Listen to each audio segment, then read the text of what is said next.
Hello guys, Crewmembers here. I was rewatching Prometheus recently and I noticed even more demonic symbols. The most striking detail is the 666, the number of the beast, which appears so many times in the movie, reinforcing the idea that the characters are descending into literal hell.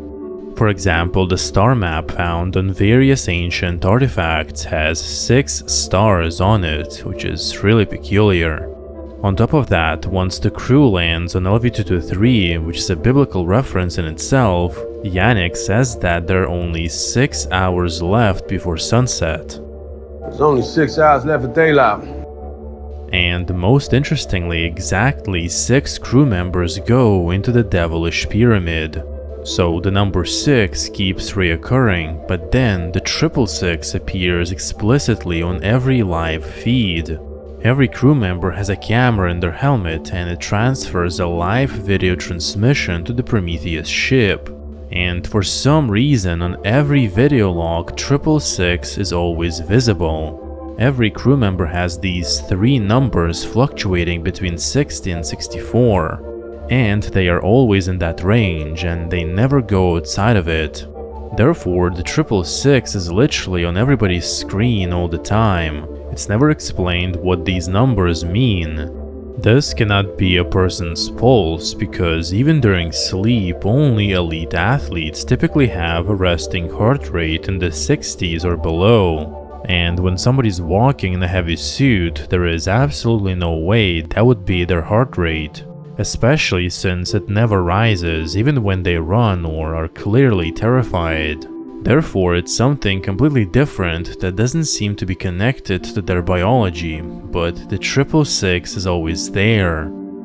The water dripping from somewhere above actually reminded me of the Brett's death in Alien. In that scene, water was also dripping from somewhere on the ceiling and Brett washed his face from the precipitation in this industrial room right before being killed by the xenomorph. Water is often a symbol of baptism, however, since the crew entered a death-worshipping temple, this could instead symbolize the perversion of God and sort of reverse baptism by the devil. Then there is another devilish detail that appears only for a split second after David activates the engineer's hologram. Right before the holographic engineers run through the corridors, a bright yellow light appears at the end of the tunnel. A literal depiction of the afterlife, light at the end of the tunnel. This split-second image subliminally foreshadows the approaching doom. 666 on everybody's feeds, and the repeated reoccurrence of the number 6 hints at the eventual summoning of the Antichrist, which is the deacon at the end of the movie. But besides that, the movie has many Christian symbols that are inverted or perverted into a blasphemous version of themselves. The crucifix pedestal has a demonic deity instead of a Christ. Elizabeth Shaw also becomes an inverted version of the Virgin Mary.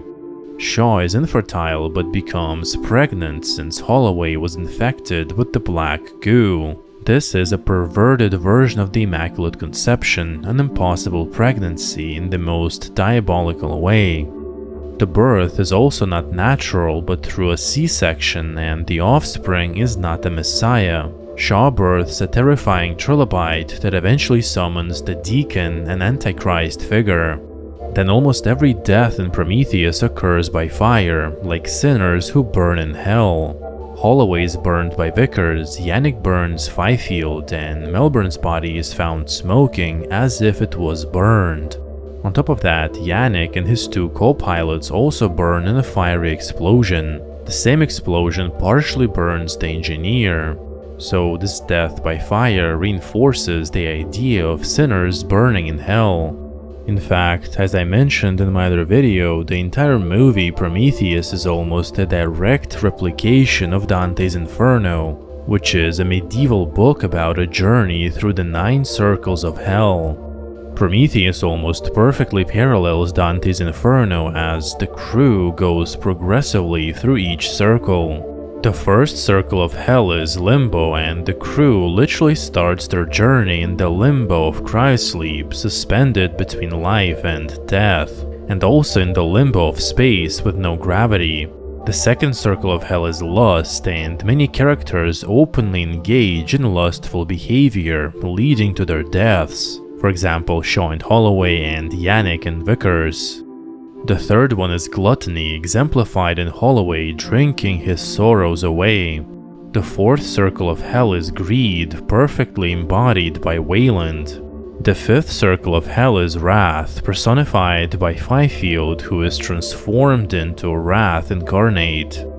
Going deeper into hell, in the sixth circle there are heretics, and everybody except Shaw in the movie are heretics, rejecting God and believing in science instead. The seventh circle is violence, which erupts everywhere and all characters engage in it. The eighth circle of hell is fraud and deception, with David being the perfect embodiment of it, as he deceives virtually everybody and manipulates the events to suit his own agenda. And finally, in the culmination of the movie, the crew reaches the ninth circle of hell, which is betrayal. In the ninth circle of hell, the engineer betrays the entire humankind and tries to destroy it by launching the deadly ship. However, most strikingly, the engineer is described almost exactly like Lucifer in Dante's Inferno. Lucifer, the ultimate betrayer, was frozen in ice, just like the engineer, who was frozen in his cryosleep chamber for thousands of years. Also, Lucifer is often depicted biting off heads of its victims, which is exactly what the engineer does to David. On top of that, Lucifer is often portrayed with wings, and the engineer fully merges with the ship, which becomes an extension of his body, literally giving him wings. So the parallels are unmistakable between the engineer and Lucifer, which further blends science fiction horror with biblical horror and the perversion of Christianity. But besides that, there are many other parallels to biblical literature. Melbourne, for example, is literally tempted by an alien serpent, the Hammerpede, which leads to his death and more carnage in the Prometheus ship. Prometheus arrives at LV-223 on Christmas, and the figurine of Jesus appears 2 times in the film. In addition to that, many characters spread their arms, mirroring the crucifix position, like the engineer in the pilot's chair, David and Holloway right before being burned, and also Yannick right before crashing into the Juggernaut ship. All these dark, demonic symbols and religious undertones make Prometheus a truly unique horror movie. It's almost like sci-fi Christian horror, which is actually the root of the Alien franchise, with the original Alien movie being titled The Star Beast, directly calling the xenomorph and its offshoots the biblical 666 beast. In fact, the xenomorph has always functioned as a kind of a biblical beast figure. In the book of Revelation, the beast is described as a composite creature. It has features of multiple animals, unnatural and symbolic, something that does not belong to ordinary creation.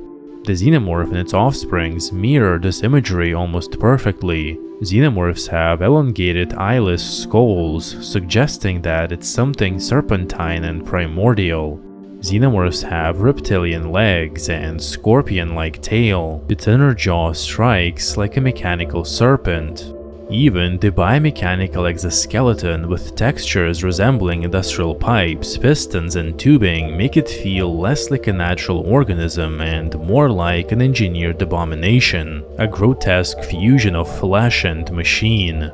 So just like the apocalyptic beast, the xenomorph is not merely an animal.